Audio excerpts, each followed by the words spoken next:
All right, so today I want to talk about insomnia. So that's problems getting to sleep, staying asleep, and getting back to sleep. I also want to talk about being too sleepy during the day. I want to talk about dream enactment, where people talk, punch, kick, scream in their sleep. I'm going to talk about restless leg syndromes, when you're trying to sleep and your legs are throbbing and you want to get up and walk. And the other thing I want to talk about is sleep apnea, where your breathing is affected by snoring, stopping breathing, and gasping. So I'm going to talk about what goes wrong in the brain and how we give treatment to try and get better symptom control. The brain controls whether you're awake or asleep. There are three systems that I'm going to tell you about that all go wrong in Parkinson's disease. The first system is called the circadian system, and that's the system that tells us about night and day. As the day gets darker, the brain detects that change and starts to secrete a chemical called melatonin. The buildup of melatonin tells your brain it's time to go to sleep. In Parkinson's, the secretion of melatonin is impaired. Too little, too much, just wrong. That means that your brain doesn't know. Maybe it goes to sleep too soon, maybe it goes to sleep too late. The second brain system we call the homeostat, which if you think about controlling the temperature, that's a thermostat, and the homeostat is about controlling going to sleep and staying awake. As you stay awake, the pressure to fall asleep gets bigger and bigger and bigger. Then you can fall asleep and the system resets. In the brain, there are two systems, one that keeps you awake and one that puts you to sleep. The system that keeps you awake is affected by your Parkinson's disease. The system that puts you to sleep is also affected by your Parkinson's disease. So again, Parkinson's may mean that you fall asleep too much or you fall asleep too little. The third system of your brain regulates the stage of your sleep. We have deeper stages and lighter stages, dreaming stages and non-dreaming stages. In Parkinson's disease, we get disruptions and you get less of the deep sleep and less of the dreaming sleep. So the brain has got lots of areas that are controlling these three systems. So if I show you this cartoon, you'll see those areas.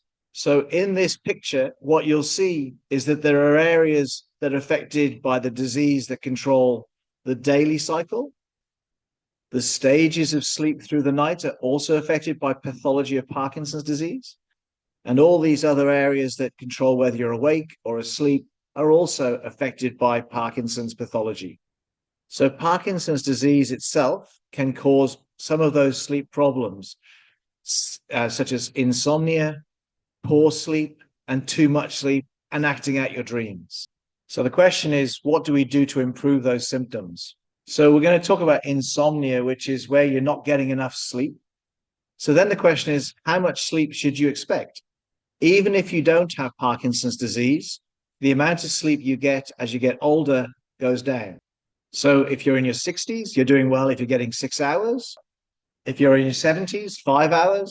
80s, 4 hours. So when you get Parkinson's, those numbers all go down as well.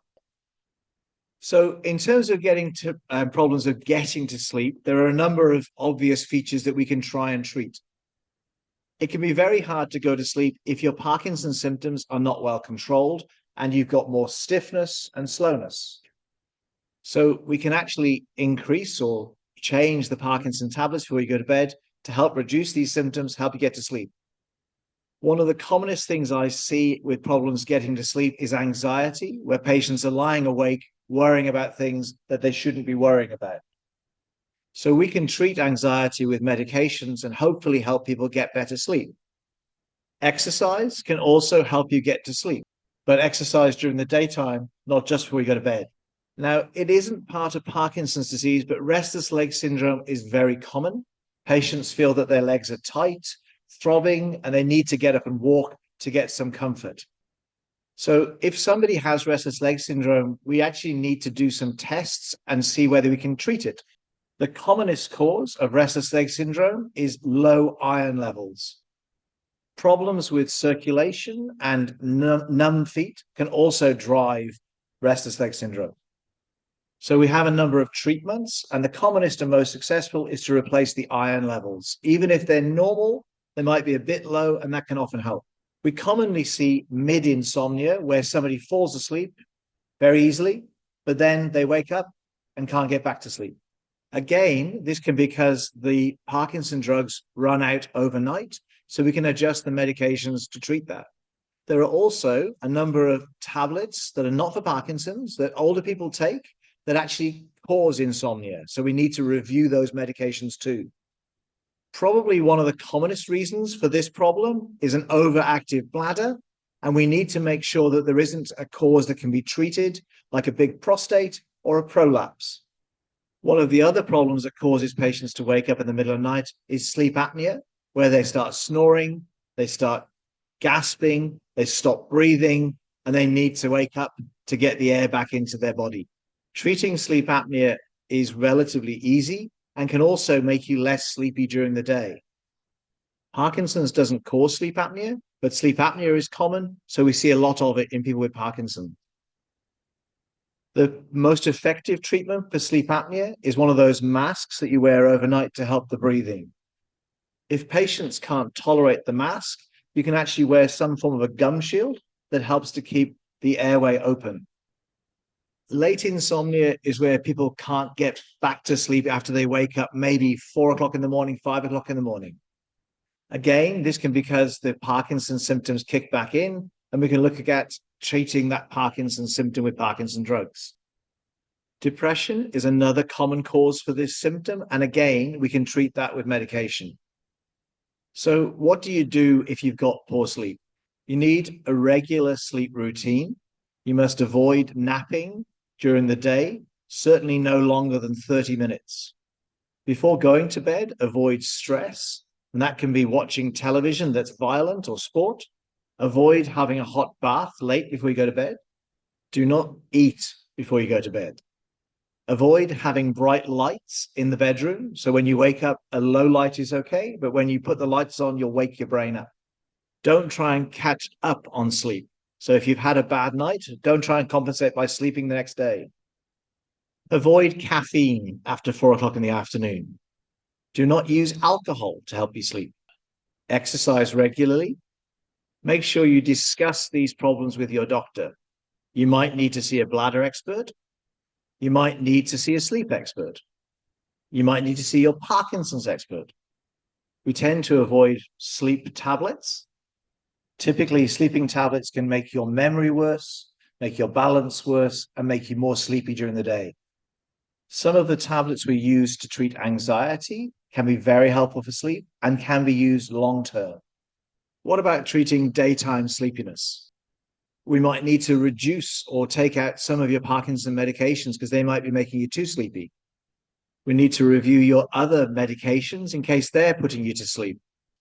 You might need to see a sleep doctor who might actually prescribe medications to keep you awake. This problem is very common, where people act out their dreams when they're asleep. I've seen one wife with a broken nose and one patient who broke his neck. So if this is happening, what you need is the biggest bed you can find. Remove anything from the side of the bed that might be sharp or glass that they could hurt themselves with. A pillow on the outside and a pillow on the inside will stop the patient rolling out and also punching you.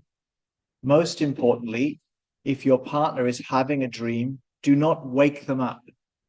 They will come out swinging and punch you. You can soothe them and wake them up gently at arm's length so you're safe. The medications we have for this behavior don't seem to work. So in summary, sleep and wake disturbances are very common in Parkinson's disease.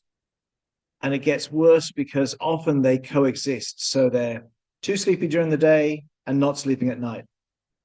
But we need to try and treat them because bad sleep makes the physical symptoms worse, the mood symptoms worse, and the memory symptoms worse. There are a number of things that we can review, such as medication, sleep apnea, and bladder problems that can help get these symptoms better. And we do have some treatments, some tablets that can help with these problems. And if all else fails, you can take a teddy bear to bed.